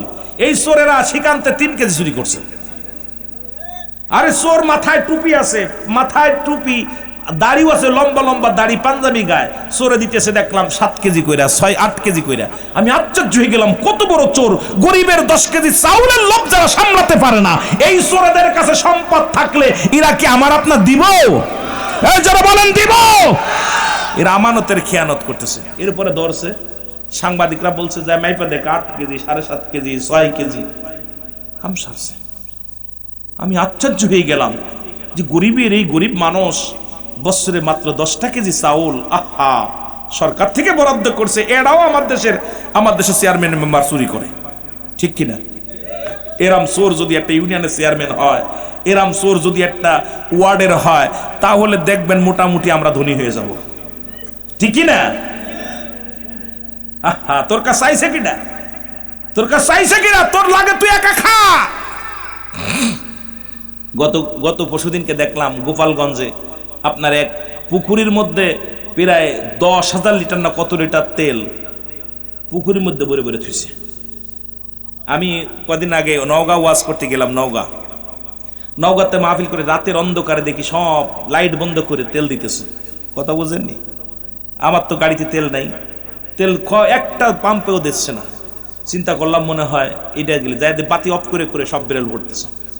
গেলাম, আমার একটা হুজুর দেওয়া যেত, আমি কেটে দিতেছেন। আমি এখন এই মোবাইলটা বের করছি, ছবি তোল। হুজুর এদিকে আসেন কোয়ালিটি নিয়ে যান। কথা বুঝে তেল আজকে দেখেন অবস্থাটা সব জায়গা ভাগাভাগি যে অবস্থা, কারে দিয়ে বুথ খোদাইবে যে ওমর এই কোরআনের আইন বাংলাদেশের বিকল্প নাই। বাংলাদেশে আমরা 92% মুসলমান, এই দেশে কোনো অন্য আইন চলতে পারে না। কোরআনের আইন দিয়ে যদি দেশ পরিচালনা হয়, আমার দেশের মানুষও শান্তি পাবে, আমরাও শান্তি পাবো, জনগণও শান্তি পাবে, নেতারাও শান্তি পাবে। যারা বলেন ঠিক কিনা? চাই কি চাই না? এর দুর্নীতির ওই আকারায় বসে জাহির করে জ্ঞান, কলম দিয়া কামাই টাকা, কলম দিয়া কামাই টাকা, আবার দরে সাধুর ভান। ওরা শিক্ষিত শয়তান, ওরা শিক্ষিত শয়তান, ওরা শিক্ষিত। একটু জোরে জোরে চিল্লায় বলেন, ওরা শিক্ষিত শয়তান। ওরা কইতে পারেন না? আমার সাথে বলেন না, একটু জোরে জোরে বলবেন আওয়াজ দিয়ে। দুর্নীতির ওই আকড়ায় বসে জাহির করে জ্ঞান, বলো দুর্নীতির ওই আকড়ায় বসে জাহির করে জ্ঞান, কলম দিয়া কামাই টাকা, কলম দিয়া আবার ধরে সাধুর ভান। ওরা শিক্ষিত শয়তান, ওরা শিক্ষিত শয়তান, ওরা ওরা হলো জাতির নাকি মহামারী মহাতন, ফাইলে কলম ঠেকাইয়া চালায় ওরা নির্যাতন, ঠিক কিনা? ঘুষের টাকায় ওদের বুড়ি, ঘুষের টাকায় ওদের বুড়ি করে যে টান টান। ওরা শিক্ষিত। কয়দিন আগে একটা কথা বলছিলাম, দেখেন রমজান এখন কোলাকুলি বন্ধ হয়ে গেছে। আগেতে আমরা ছোট্টবেলা দেখছি ঈদগার ময়দানে কোলাকুলি হতো, এখন কোলাকুলি হয় না কেন জানেন? যে আন্দাজ বুড়ি বাড়ছে, বুকে বুক লাগে না, পেটে পেট ঘষণ লাগে। কত পেটে এরম পেট দিয়ে এমন পেট হইছে ঘুষ খায়া খায়া, সারা বছর নামাজ পড়ে, রোজা রাখে না, সামনের কাতারে যে দাঁড়ায় নামাজে দাঁড়াইয়া এই কিছু হারাম খোররা আছে, রুকু সেজদাও ঠিক মতো করতে পারে না। কথা বুঝেন? আছে না বাবা? কথা বলেন, আছে না? এগুলো তো নিজের এখন সব বন্ধ, অবস্থা খারাপ। জোরে বলেন ঠিক কিনা? আমার ভাইরা, আমার বন্ধুরা, আমার খলিফা হযরত উমর ফারুক রাদিয়াল্লাহু তাআলা চিন্তা করলেন, আল্লাহ